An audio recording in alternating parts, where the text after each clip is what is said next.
salah satu strategi Tiongkok untuk menghadapi tarif Trump ini, di samping untuk memberikan tarif balasan ya, Tiongkok itu harus mencari pasar baru agar ekspor Tiongkok ini tetap stabil daripada sebelum-sebelumnya.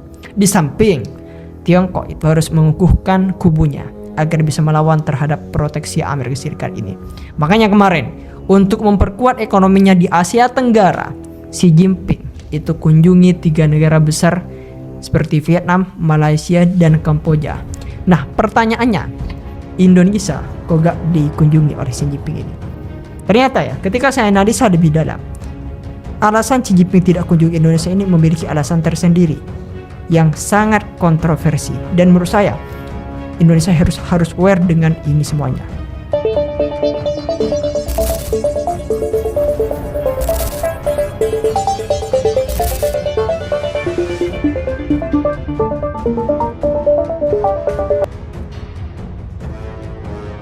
Sebelum kita membahas secara mendalam ya, kita lihat dulu apa yang dilakukan Xi Jinping dalam kunjungannya ke berbagai negara itu, dari negara Vietnam, Malaysia, sama Kamboja ini.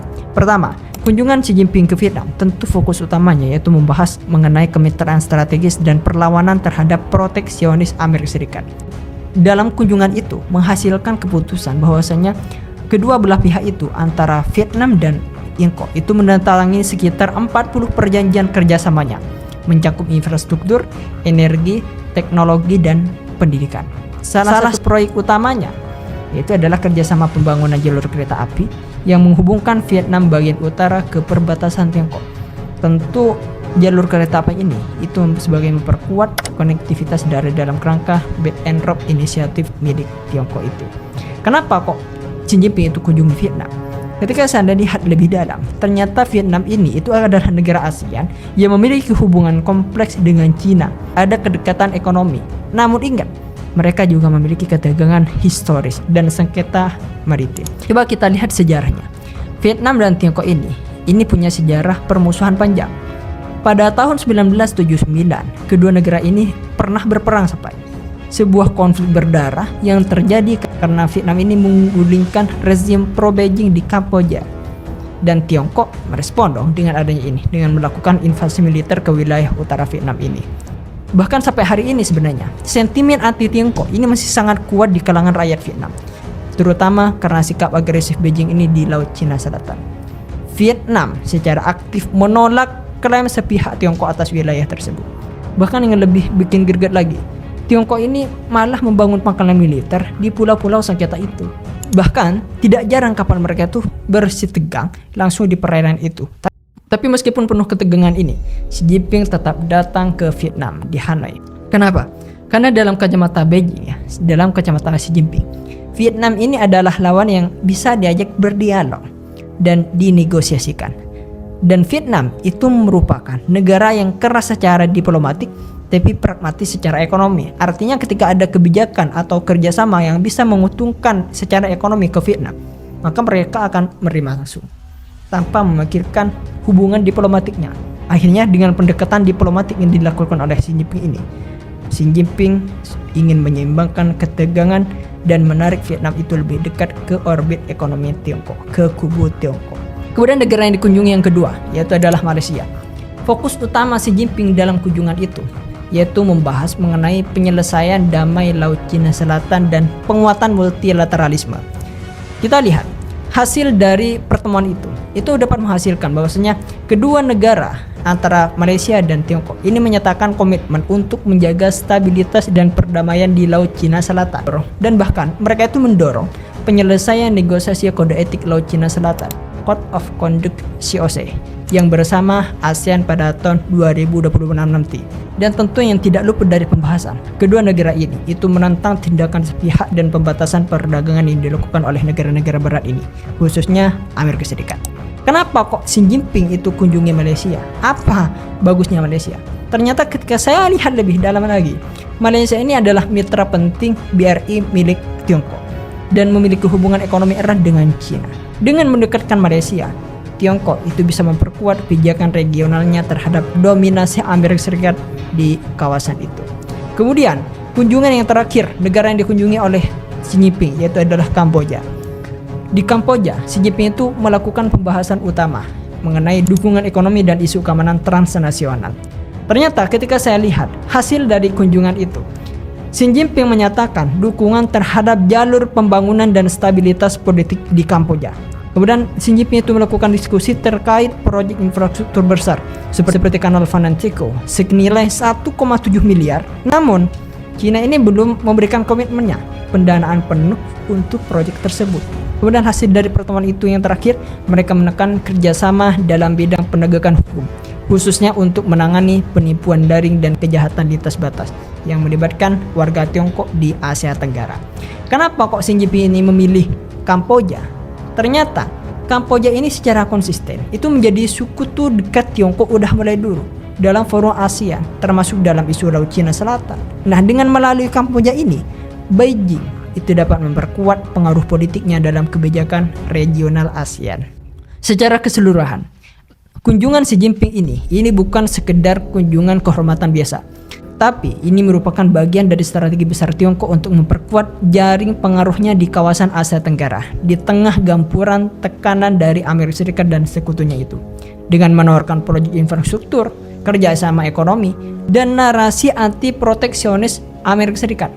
Bahkan Beijing itu mencoba mempromosikan dirinya sebagai mitra pembangunan yang lebih dapat diandalkan ketimbang kekuatan barat yang kini sibuk dengan krisis domestiknya masing-masing. Makanya saatnya saya kepada negara Cina itu. Cina itu mendeklarasikan bahwasanya negara itu bukan negara maju, bukan negara-negara yang kuat seperti kayak Amerika Serikat. Cina ini malah lebih kepada negara yang berkembang. Mereka tuh mendeklarasikan bahwasanya negaranya terbuka dan akan membantu kepada negara-negara berkembang lainnya. Beda sama Amerika Serikat. Amerika Serikat itu kan mendeklarasikan bahwasanya negaranya itu negara maju, negara kuat, dan lebih mementingkan kepada diri sendirinya. Makanya strategi Tiongkok ini menurut saya hebat untuk menarik sekutu-sekutunya, untuk membentuk kubu Tiongkok itu sendiri. Ini yang menjadi pertanyaan bagi semua orang. Pada dasar Xi Jinping itu mengunjungi 3 negara besar itu, Vietnam, Malaysia, dan Kamboja dalam kunjungan diplomatiknya.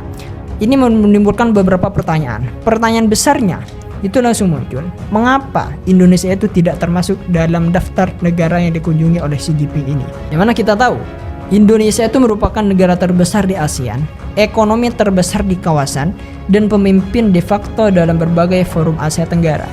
Nah, Indonesia gak terdaftar dalam agenda kunjungan Xi Jinping. Ini bukanlah sekedar kebetulan saja ya, tapi ini adalah sinyal yang sangat jelas bahwasanya Beijing ingin menyampaikan pesan, tapi bukan lewat kata-kata, melainkan lewat simbolisme diplomatik yang tajam. Karena kita lihat, Tiongkok ini itu adalah merupakan negara yang sangat peka terhadap simbol dan gestur. Dalam tradisi diplomatik Tiongkok, tidak adanya kunjungan bukan berarti lupa ya. Bukan berarti meyakinkan bahwasannya negara itu sudah kuat, gak perlu kunjungan, bukan begitu. Tapi justru sebaliknya, ini bisa jadi adalah bentuk penghinaan halus kepada Indonesia. Sinyal bahwasanya Indonesia tidak lagi dianggap sebagai mitra prioritas. Nah ini merupakan sebuah tamparan diplomatik yang disampaikan dalam ekspresi diam. Kita lihat aja di fakta sosialnya. Fakta sosial itu menunjukkan salah satu ekspresi yang menunjukkan kalau orang itu benci kepada orang lain itu bukan dengan menggunakan kata-kata, enggak, justru dengan menggunakan ekspresi diam. Ekspresi diam yang dikeluarkan itu sudah mukul kepada orang lain itu. Makanya saya itu memiliki saudara saya ini itu lebih memilih saya marah-marah kepada dia pada saat dia melakukan kesalahan daripada saya diemin dia, saya gak sapa dia pada saat dia melakukan kesalahan. Nah ini menunjukkan bahwasanya ekspresi diam itu lebih menyakitkan daripada menggunakan kata-kata. Nah Tiongkok melakukan hal itu. Pertanyaan besarnya, kenapa kok bisa gitu Tiongkok kepada Indonesia? Apakah ini bentuk kekecewaan Tiongkok terhadap arah kebijakan luar negeri Indonesia? Yang mana kalau kita lihat, arah politik kita itu masih belum jelas. Mau ikut Barat atau kubu Tiongkok. Dan parahnya menurut saya, Tiongkok itu takut melihat Indonesia ini sudah semakin mendekat ke Barat. Gini ya, kalau kita lihat, selama ini kita tahu Indonesia itu dikenal dengan prinsip politik luar negerinya, yaitu adalah bebas dan aktif, yang tidak mau terikat dengan aliansi manapun, aliansi militer manapun, tidak mau jadi pion siapapun. Dan justru karena posisi inilah Indonesia tidak nyaman di mata Beijing yang sedang berusaha membentuk blok-blok kekuasaan di kawasan Asia Tenggara. Tiongkok ingin tahu siapa sebenarnya teman sejatinya, siapa yang setengah hati pada Tiongkok, dan dalam pandangan Beijing, Indonesia ini terlalu netral untuk bisa diajak masuk ke lingkaran dalam kubu mereka. Akhirnya, di saat negara-negara seperti Kamboja dan Malaysia itu terlibat dalam akomodasi terhadap pengaruh Tiongkok, Indonesia justru sibuk menjaga jaraknya.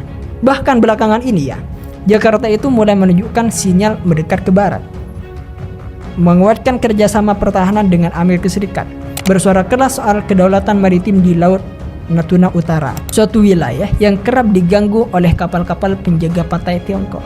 Dan sekarang itu sudah mulai mengurangi ketergantungan terhadap proyek-proyek Belt and Road inisiatif milik Tiongkok ini. Tapi jangan salah ya, secara ekonomi Indonesia ini masih sangat bergantung pada Tiongkok, baik dari sisi ekspor, impor maupun investasi. Kita lihat aja ekspor terbesar kita itu ke Tiongkok. Makanya itulah dilema besar Indonesia hari ini. Bermain di dua kubu kekuasaan, mencoba mengambil keuntungan dari kedua sisi tanpa berpihak sepenuhnya pada salah satu sisi. Dan justru karena sikap itulah Xi Jinping ini mungkin itu merasa perlu mengirim pesan keras. Kalau kamu Indonesia tidak tunduk sepenuhnya kepada kami, menurut Tiongkok seakan-akan gitu, kamu tidak akan diundang ke meja makan utama kita. Beda sama Vietnam, Kamboja, dan Malaysia yang sudah ikut ke meja makan utama Xi Jinping ini, Tiongkok. Karena Tiongkok emang gitu. Dalam di dunia diplomasi Tiongkok, gestur itu penting.